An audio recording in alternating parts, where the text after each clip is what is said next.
Aleluia. Em nome do Pai, do Filho e do Espírito Santo. Amém. Caríssimos irmãos e irmãs, tudo concorre para o bem daqueles que amam a Deus. Essa frase de São Paulo diz muito para todos nós.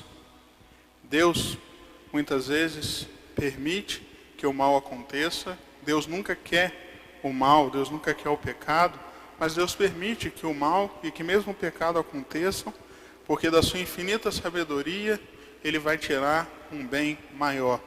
Por mais que às vezes a gente não consiga compreender, a sabedoria de Deus, que está infinitamente acima da nossa, sabe que dali sairá um outro bem.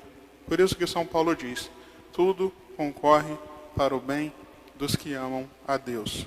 E os santos de hoje são exemplos disso. São santos mártires do período das perseguições. Mesmo das perseguições aos cristãos, Deus soube tirar muitos bens, como os santos são prova disso. Nós vemos a figura de Santo Anastácio hoje. Santo Anastácio, ele era um pagão no século VII, filho de um feiticeiro, ou seja, de um sacerdote pagão na Pérsia. E nesse período aconteceu algo muito triste para toda a igreja, para toda a cristandade, que foi o roubo da Santa Cruz. No fim do século VII, o rei da Pérsia, pagão, roubou a Santa Cruz, a relíquia da cruz, o santo lenho, e levou lá para a região da Pérsia. Ele roubou a cruz que estava em Jerusalém. E esse roubo fez com que muitas pessoas na Pérsia acabassem conhecendo de alguma forma, por ter ouvido falar naquela relíquia famosa, conhecendo a Cristo nosso Senhor. E uma dessas pessoas foi Anastácio. Ele ficou sabendo, como todo mundo, que tinha uma relíquia muito preciosa para os cristãos, chegando na cidade deles, ficou curioso, começou a buscar saber o que era aquela cruz, quem era aquele Cristo que tinha sido crucificado, e foi se instruindo na fé, até o ponto de abraçar a fé, de ser batizado, de se tornar monge, e depois de ser martirizado, de dar o seu sangue pela fé. Nós vemos como algo tão ruim, como foi o roubo daquela relíquia, pelos caminhos que só Deus conhecia, acabou se transformando na conversão e na santidade de muitos homens daquele lugar. Da mesma forma, nós vemos São Vicente.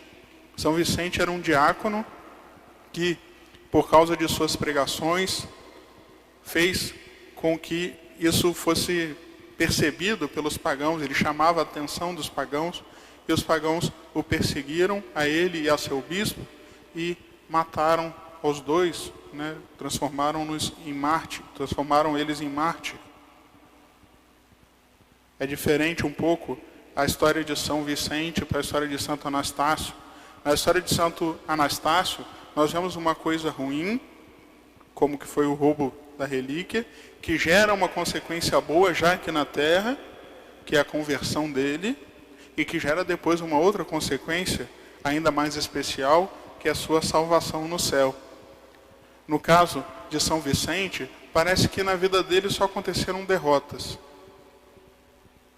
Sua pregação, por mais que fizesse um bem ali à comunidade, acabou tirando daquela comunidade, daquela diocese, o seu principal pregador, acabou fazendo com que ele passasse por muitos tormentos, por muitas torturas, que a igreja fosse como que devastada naquela região e que ele fosse assassinado. É como diz o livro da sabedoria, aos olhos dos homens pareciam que estavam sendo punidos, mas isso não é verdade, porque eles agora estão em paz. São Vicente parece ter sido derrotado, parecia ter sido derrotado, mas na verdade a sua morte, tudo aquilo que ele sofreu, gerou para ele um grande bem, que é o bem da santidade, que é o bem do céu. De forma que nós aprendemos que em tudo na nossa vida, Deus vai tirar esse bem. Às vezes, como com Santo Anastácio, nós vamos ver já o bem de Deus se realizando na nossa vida, ainda aqui na terra. Nós vamos ver Deus tirar boas coisas, mesmo de coisas ruins, ainda antes da nossa morte. Mas às vezes não.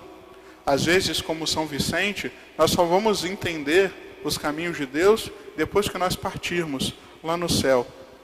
Mas, no entanto, independente se o bem virá aqui ou lá, vai ser um bem que sempre vai valer a pena.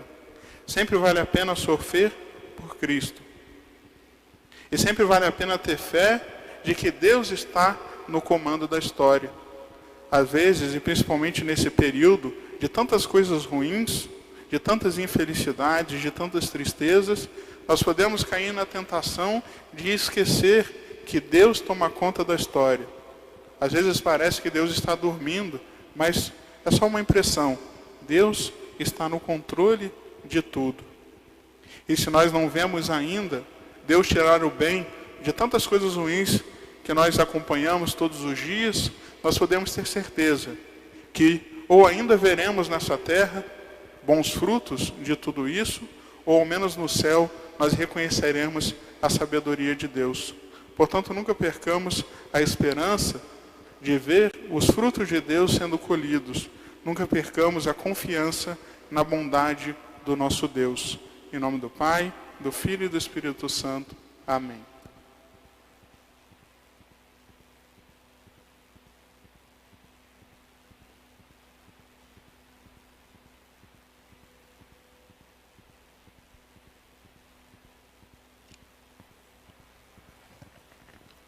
Dominus vobiscum. Et com spiritu tuo.